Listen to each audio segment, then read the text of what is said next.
Idukki engineering കോളേജിൽ KSU unit പുനഃസംഘടിപ്പിച്ച് കൊടിമരം സ്ഥാപിച്ചു. ധീരജ് വധക്കേസിന് പിന്നാലെയാണ് കോളേജിൽ KSU യൂണിറ്റിന്റെ പ്രവർത്തനം നിർത്തിവച്ചിരുന്നത്.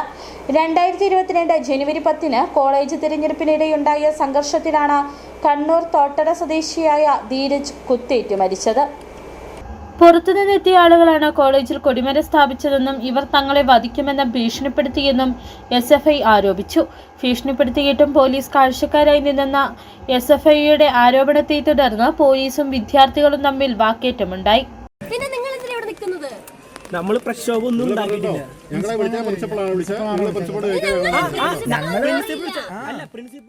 ഇതിനു പിന്നാലെ KSU സ്ഥാപിച്ച കൊടിമരത്തിൽ കൊലയാളികളുടെ കൊടിമരം എന്ന ബാനർ കെട്ടാൻ SFI പ്രവർത്തകർ എത്തിയത് പോലീസുമായുള്ള മറ്റൊരു സംഘർഷത്തിന് വഴിവെച്ചു.